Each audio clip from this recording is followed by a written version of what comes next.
Buenos días, hermanos. Antes que cualquier otra cosa, qué hermoso que es estudiar la palabra de Dios. Qué bendición tan grande que es para nuestras vidas.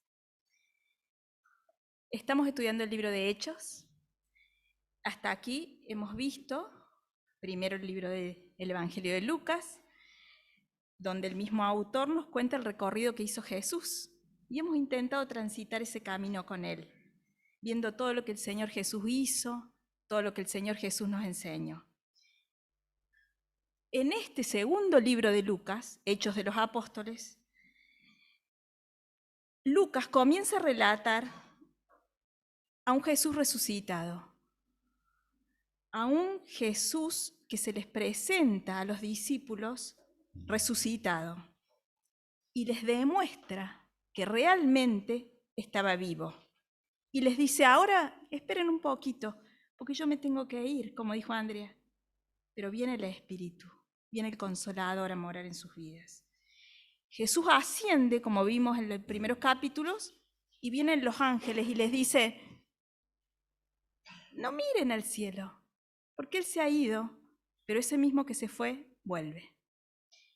Luego se relata el Pentecostés, la llegada del Espíritu. Y esto los deja perplejos. Y entonces comienzan a pensar que esta escena es una escena de borrachos, como lo estudiamos al principio. Y entonces aparece Pedro. Les confieso que yo quería hablar sobre el discurso de Pedro. Y me dice Andrea Chalva, seguro que vas a hablar sobre el discurso de Pedro, porque si querías eso, vas a hacer eso.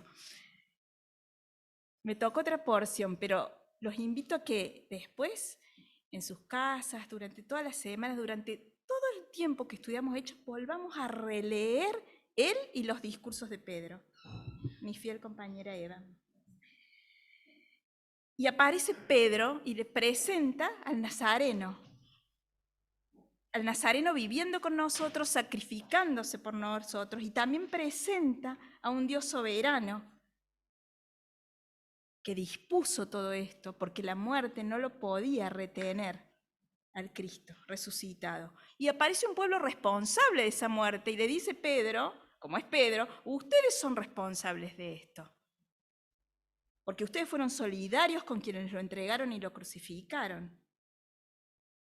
Y ahora tienen que entender que ese mismo Jesús que ustedes crucificaron, ustedes, Él, nosotros, con nuestros pecados, Dios les ha dado poder y autoridad sobre la humanidad.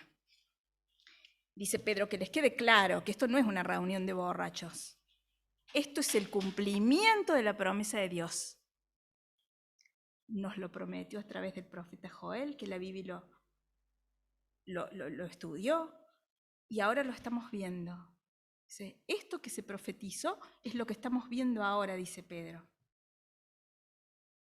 Lenguaje actual, versículo 33. Dios le dio a Jesús el Espíritu Santo y ahora Jesús nos ha dado a nosotros ese mismo Espíritu. Esa promesa es universal. Dios les va a dar a todos ustedes, grábense en su corazón estos, versículo 39, a sus hijos, a ustedes, a sus hijos y a todos los que quiera salvar, a toda la humanidad. Y acá cito a Stott y me hago eco de su alegría y digo junto a él, gracias a Dios por el libro de los Hechos. El comentario de Stott, el que estamos usando de referencia, la primera frase de él les dice, gracias a Dios por el libro de los Hechos. ¿Por qué? Porque Hechos nos pone en otra perspectiva. Nos incluye espiritualmente y nos incluye temporalmente. Nos incluye espiritualmente porque el Espíritu es una promesa universal para toda la humanidad, para todo aquel que cree. Y nos incluye temporalmente porque nos invita a recapacitar en que estamos en la era de la gracia, en la era del Espíritu, donde nosotros temporalmente también estamos incluidos, porque estamos acostumbrados, y esto siempre lo digo porque me pasa a mí, a ver el Antiguo Testamento y decir, pero esta gente les abrió el río, los sacó de la esclavitud, les tiró el maná, los guió por el desierto y no creían. ¡Qué gente! En el Nuevo Testamento, pero ¿cómo los discípulos estaban tocándolo al autor de los milagros? Los ciegos recobraban la vista, los paralíticos se levantaban, los niños volvían a vivir, los muertos y enterrados, resucitaban y no creían. Hoy, Pedro nos dice, escuchen bien, ese Dios del Antiguo Testamento es el mismo Dios que vive hoy en ustedes. Y ahí estamos incluidos en ese desafío. Ese mismo Dios es el que vive en nuestro corazón. Primera pregunta, ¿lo creemos? Y si lo creemos, ¿tenemos absoluta conciencia de lo que eso significa y de lo que puede hacer en nosotros? Cuando nos invitan a participar en este ciclo, te hacen un cuadrito y te ponen el tema y el nombre, ¿no? Un cuadrito que uno puede elegir, a veces no, te toca un tema o no.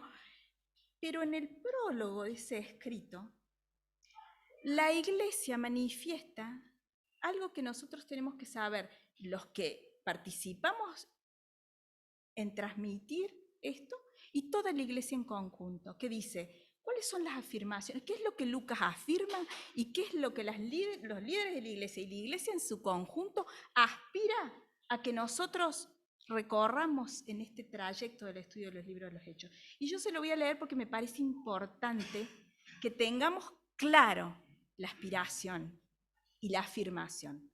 Literal, la afirmación es esta: Jesucristo continúa su obra hasta hoy a través de sus seguidores, quienes reciben el Espíritu Santo para dar testimonio y hacer todo lo que Dios tiene preparados para nosotros. ¿Y saben cuál es el desafío que nos plantean los líderes? Es este: entender y valorar la manera en que el Espíritu actuó en los primeros cristianos y descubrir y aprovechar las aplicaciones prácticas para nuestra vida y nuestra iglesia. Eso es lo que vamos a intentar hacer a través del recorrido del estudio del libro de los Hechos. En este contexto y con estos objetivos vamos al pasaje de hoy. Me tocó del 39 al 47, yo empiezo por el 36. No por anárquica, sino porque necesito un poquito de contexto. Lo leo en Nueva Versión Internacional porque es la versión que analiza Stott, que ha sido como una guía para armar esta reflexión. 39 al 47, libro de los Hechos, capítulo 2.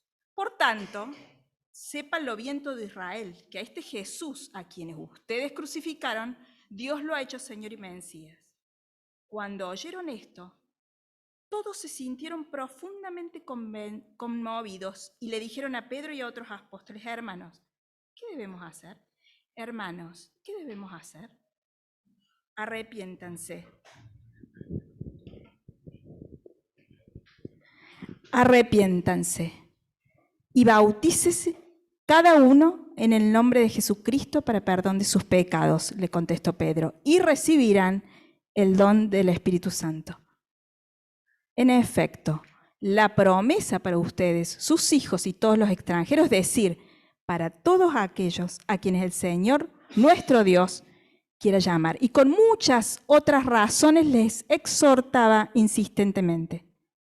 Así pues, los que recibieron su mensaje fueron bautizados y aquel día se unieron a la iglesia unas 3.000 personas. Se mantenían firmes en la enseñanza de los apóstoles, en la comunión, en el partimiento del pan y en la oración. Todos estaban asombrados por los muchos prodigios y señales que realizaban los apóstoles.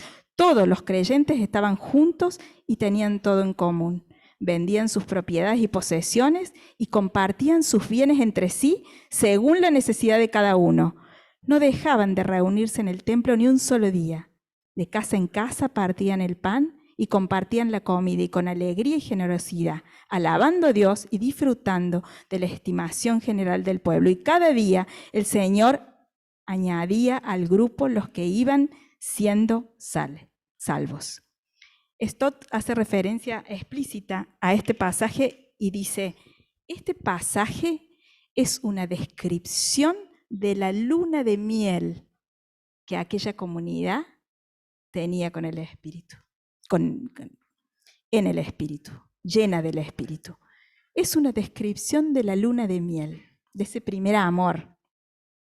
Firmes en la enseñanza, firmes en la comunión, firmes en el partimiento del pan, firmes en oración, todos juntos, con sus bienes en común, reunidos en el templo todos los días, compartiendo comidas, además de la cena, otras comidas, otros encuentros, con alegría, alabando en todo el tiempo, siendo estimados por todos.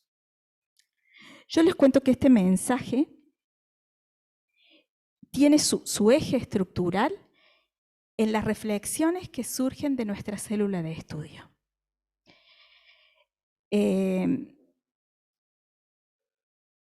Cuando comenzamos a estudiar esto, estudiamos y leemos y compartimos todos, empiezan a salir las preguntas, las cuestiones.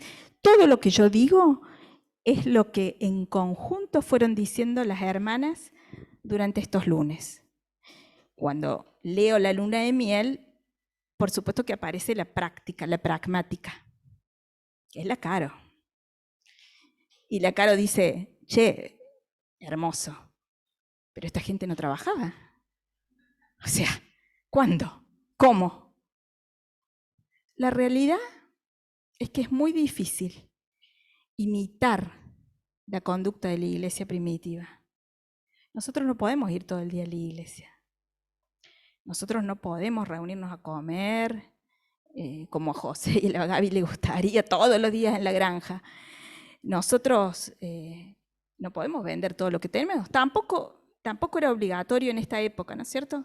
Eso ya lo sabemos, pero nosotros no podemos vender todo lo que tenemos. Dice Stott, yo les aconsejo que a pesar de todo esto que ustedes creen que no pueden, hagan el ejercicio saludable de compararse con la iglesia primitiva. Háganlo como iglesia. ¿Para qué? Para recuperar algo de la confianza que ellos tenían, para recuperar algo del entusiasmo, algo de la visión y algo de su poder. Y es algo de la luna de miel. Y eso es lo que vamos a intentar. Vamos a intentar ver qué hacía, que ya lo hemos descrito, qué hacía esta iglesia, y cuáles eran los impedimentos, cuáles fueron sus contextos y cuáles los nuestros.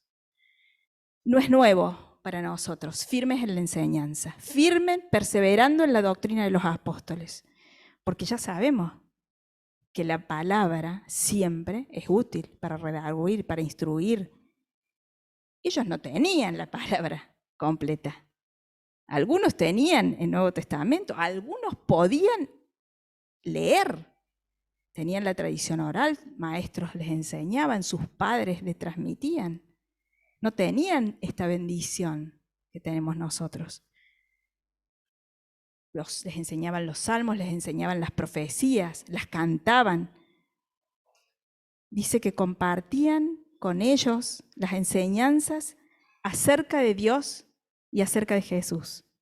En ese momento, su vida estaba llena del Espíritu y buscaban con ansias la enseñanza.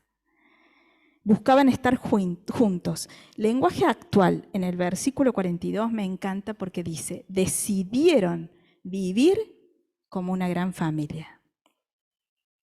¿Qué recordaban? Me puse, porque dice Pedro que les decían un montón de cosas. Yo pienso, recordaban a ese Dios autor de la creación, de la salvación, quien dispuso. Recordaban a Jesús, deben haber recordado todas las enseñanzas de Jesús, lo que hizo, cómo los acompañó. Y capaz que cantaban, porque dicen que en estas fiestas bajaban todos cantando. Y yo creo que cantaban. Mirad cuán bueno y agradable es habitar los hermanos juntos en armonía. Es como el óleo que desciende desde la barba de Aarón y baja por las vestiduras. Deben haber cantado como el rocío del Hermón que desciende hasta Sión, y allí Jehová envía bendición y vida eterna. O deben haber cantado, alaben a Dios, alabemos a Dios, con salterio y arpa, con pandero y danza, con cuerdas y flautas, con símbolos resonantes. Todo el que respire alabe a Dios. Pienso que deben haber hecho eso. O les habrán recordado los apóstoles, ustedes tienen que orar sin cesar para estar fuertes al momento de la tentación. O les habrá recordado que si ustedes ayudan a alguien, al Señor Jesús están viendo en el prójimo. Seguramente deben haber hablado de esto. Los contextos. ¿Por qué la Caro y yo acuerdo? ¿Por qué no podemos?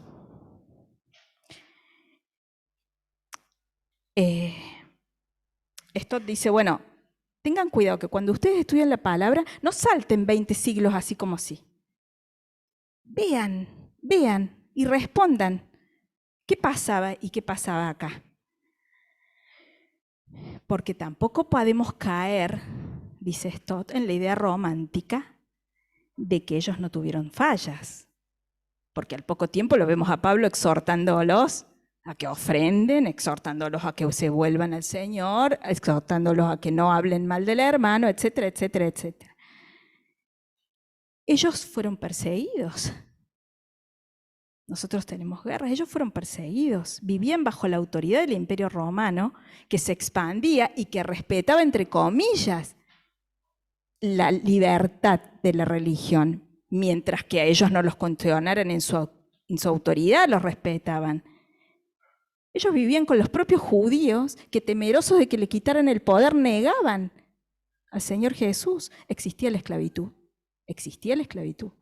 Existía la pobreza extrema, las condiciones jurídicas de la mujer, las condiciones de los huérfanos, de los viudos, la opresión económica, les cobraban impuestos, a tal punto que los judíos perdían todo lo que tenían y se transformaban en empleados, las diferencias de clase, las luchas por poder, la perversión, la corrupción. Sin embargo, en esta foto tenían plenitud de espíritu y sed de Dios. ¿Cuáles son nuestros flagelos? Que son reales. Un filósofo actual que yo ya se los he mencionado se llama Shulhan. Tiene un bestseller que se llama La sociedad del cansancio y describe al hombre moderno y dice: el hombre moderno es un ser agotado, constantemente devorado por su propio ego, es víctima y verdugo a la vez, porque su libertad es una condena de autoexplotación. Yo les digo la verdad, a mí el home office me está matando. Siento que el sistema me está explotando. La falta de comunicación, otro de los flagelos, la falta de las raciones. A mí me gusta la filosofía. Walter Benjamin dice, ¿saben qué pasa? Cuando se conversa, ya no se teje ni se hila. Ya no hay tiempo para la escucha. Ya no se teje ni se hila. No nos escuchamos porque estamos apurados, haciendo cosas legítimas. Yo no estoy perdiendo el tiempo, yo estoy apurada, o en un pool, o haciendo esto, o yendo al súper, o haciendo cosas, o trabajando. Estoy siempre apurada. La situación económica nos obliga a trabajar muchas más horas de las que desearíamos. La religiosidad, aunque no nos damos cuenta, muchas veces nos pasamos años mirando al cielo, esperando que Jesús vuelva, cuando lo que Él les dijo a los apóstoles, no se preocupen por el tiempo, porque ustedes tienen que estar aquí con la misión de dar testimonio de mí y de llevar la buena nueva a toda la humanidad. Todas esas cosas son las que los limitan, la soledad, la falta de unidad, el agotamiento físico. Ricardo me dice, ¿vos te levantás cansada? Vos te levantás cansada y te acostás cansada. Sí, estoy cansada. La vida doméstica, la comida, las actividades. Si ustedes se ponen a ver, con algunas diferencias, los flagelos son los mismos, con otros rótulos. Entonces, ¿cuál es la diferencia? ¿Cuál es la diferencia entre esa iglesia viva y mi apatía? La mía, ¿no? Primero. La primera pista la da el 2:7. Dice, estaban atónitos y maravillados. Lenguaje actual. Estaban admirados. Estaban perplejos. No salía de su asombro. ¿Qué significa esto?, le preguntan a Pedro. Es el cumplimiento de la promesa de Dios. Ellos no perdieron nunca, hasta ese momento, la capacidad de asombrarse de las maravillas que Dios estaba haciendo en ese tiempo y en su vida. Ellos veían a los apóstoles haciendo milagros con el poder que el Espíritu les estaba dando. Ellos veían bajar las lenguas de fuego y entendían que eso era el cumplimiento de lo que había sido profetizado y se maravillaban. Ellos veían a un Pedro que al poco tiempo lo había negado Jesús y hoy, lleno del Espíritu Santo, estaba absolutamente transformado. Tan es así que el poder de sus palabras hacían que más de 30.000 personas hubieran conocido al Señor. ¿Cuál es la diferencia? Yo les pregunto, ¿nosotros vemos los milagros que hace Dios en nuestras vidas de manera permanente? ¿Los podemos ver?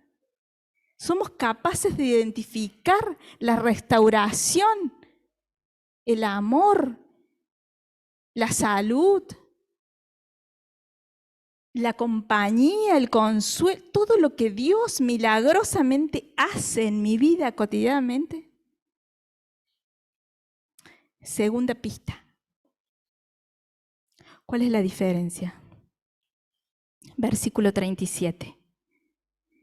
Las palabras traspasaron el corazón.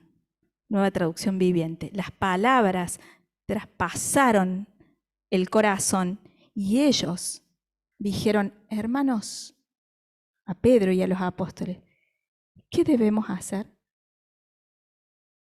Otra versión. Todos se sintieron profundamente conmovidos y dijeron, hermanos, ¿qué debemos hacer? Un comentarista, Bonnet, dice algo que me pareció importante. Estos hombres no se limitan a un sentimiento que podía ser estéril o pasajero, sino que dispusieron su voluntad para seguir a Cristo. Y le preguntan a Pedro cómo, y Pedro contesta, arrepiéntanse, reconozcan que Jesús es el Salvador, reconozcan que Él murió y reconozcan que Dios lo resucitó, porque así van a ser perdonados y sellados con el Espíritu Santo. Se maravillaron, se conmovieron, las palabras de vida traspasaron el corazón y allí se instalaron, lo que decía Andrea. Allí se instalaron, se rindieron a la llegada del Espíritu y se sujetaron a Él. ¿Qué debemos hacer?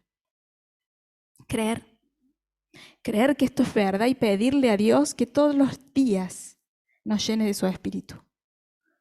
Mismos contextos, otros rótulos, mismos relatos. Ellos se apropiaron de esa verdad y actuaron en consecuencia, tomaron conciencia que el Espíritu vivía en su interior y allí la conducta cambia. Miren qué interesante lo que dice Pérez Millo, que nos ayuda, por eso lo traigo literalmente. Las manifestaciones producidas en el descenso del Espíritu Santo allá en Pentecostés sirven de ilustración a lo que es su actividad ahora.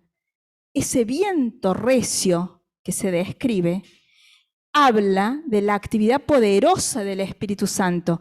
Como un viento recio es capaz de desarraigar los árboles más robustos y derribar las defensas más fuertes. Así es el Espíritu de Dios, operando en el creyente para desarraigar todo lo que obtura, todo lo que bloquea, todo lo que pertenece a la vieja naturaleza, para derribar toda defensa, dice el autor, contra la incredulidad, para conducir al creyente a la experiencia plena de fe. Pero ¿qué pasa? El Espíritu de Dios actúa de manera invisible y quizás eso nos distraiga.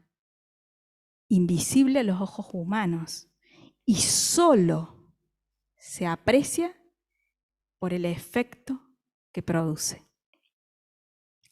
Cuando el Espíritu de Dios se instala en nuestro corazón, Él es el que hace fluir en nosotros lo visible.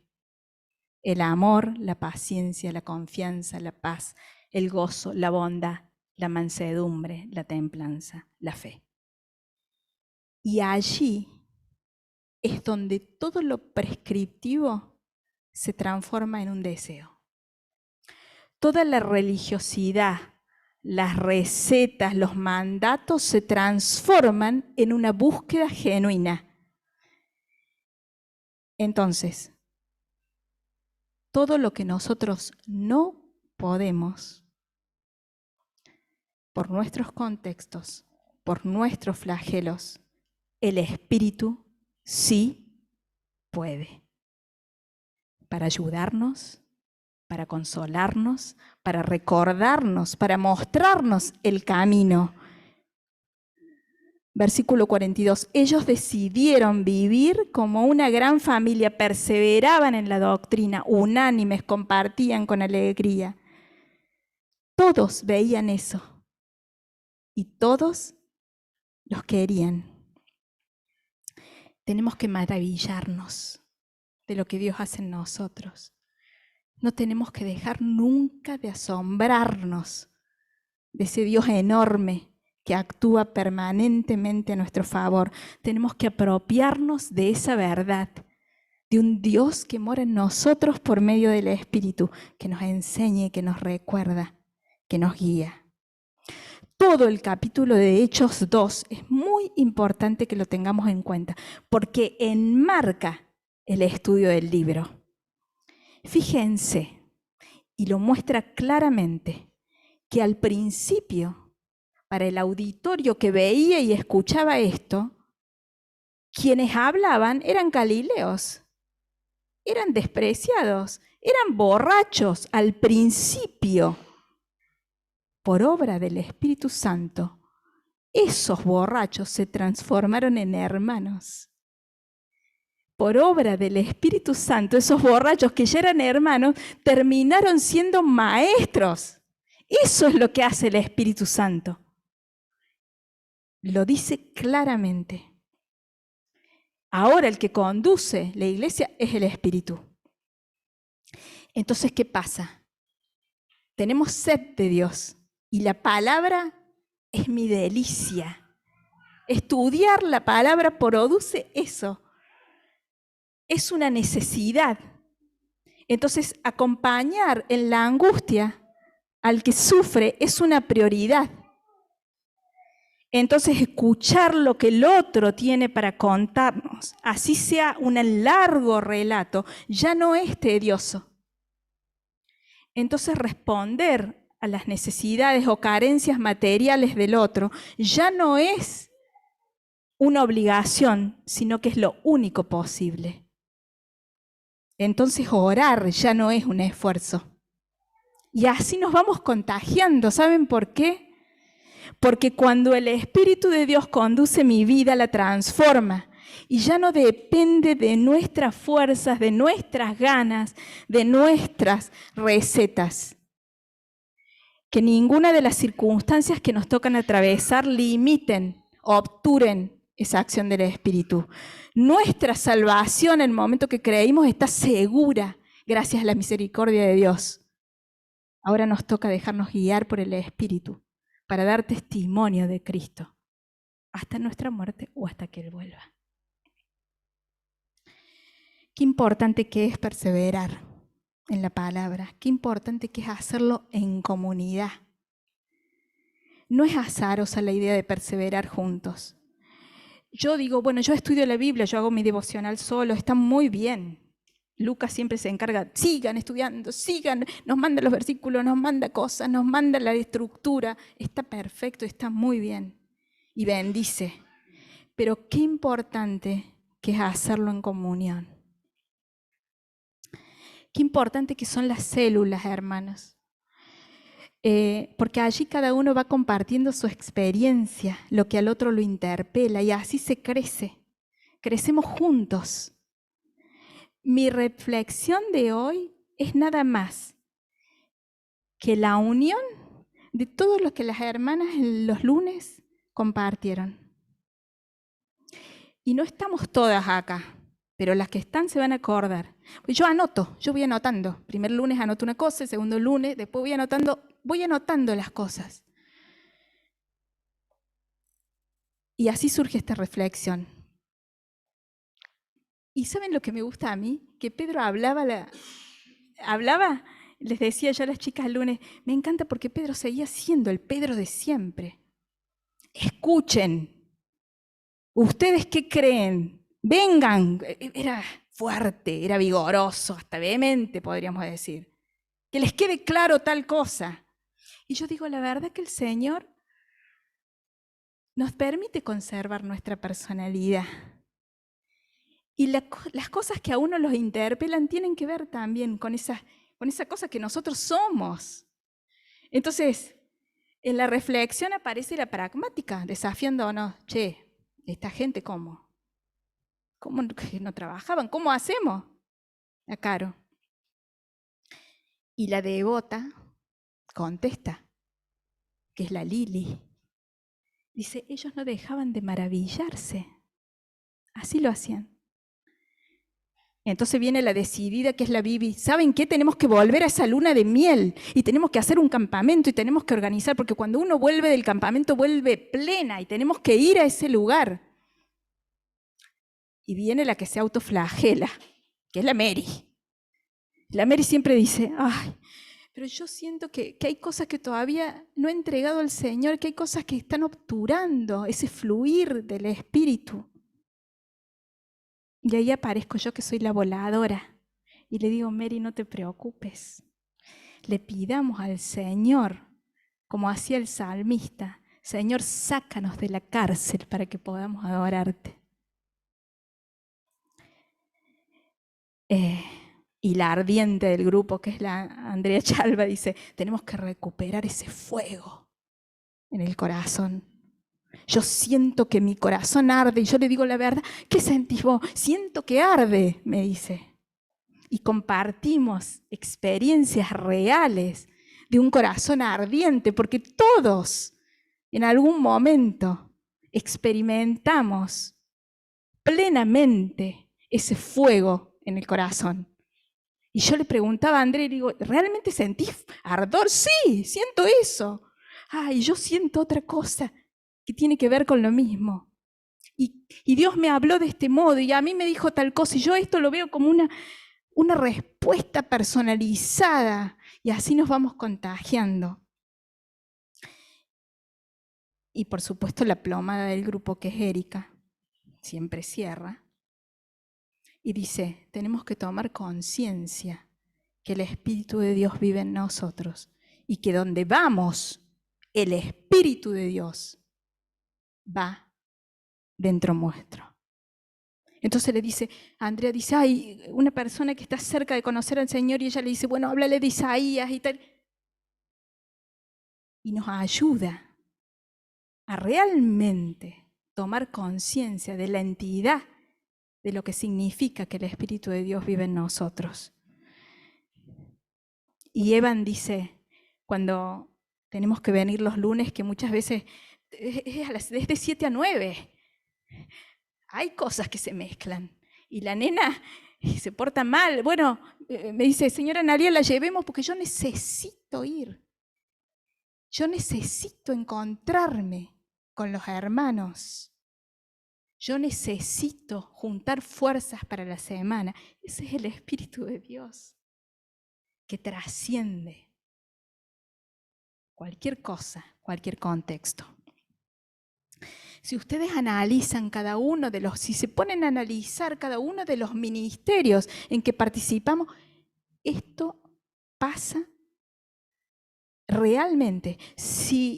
Lo mismo sucede con la oración comunitaria.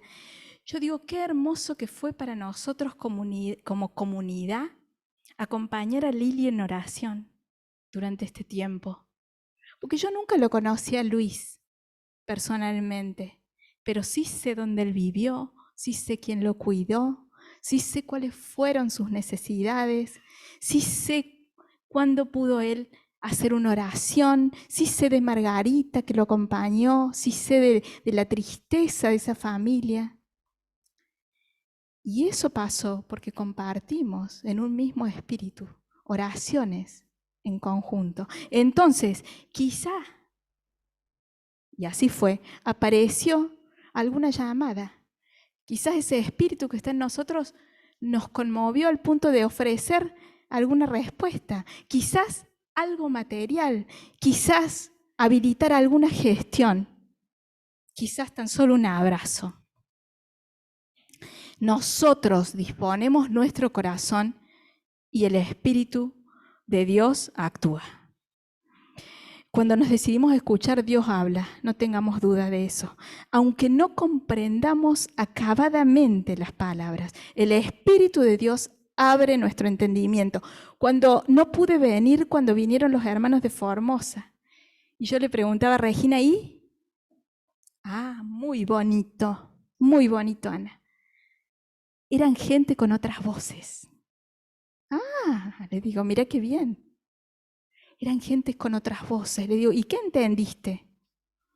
Eran gentes con otras voces. ¿Pero qué entendiste? ¿Qué decían? Hablaban de Dios. Y todo el mundo entendía porque todos aplaudían. Cuando el Espíritu de Dios está presente, siempre nos une, nos abre el entendimiento y trasciende todo tipo de barreras. Barreras del idioma, barreras contextuales, barreras culturales.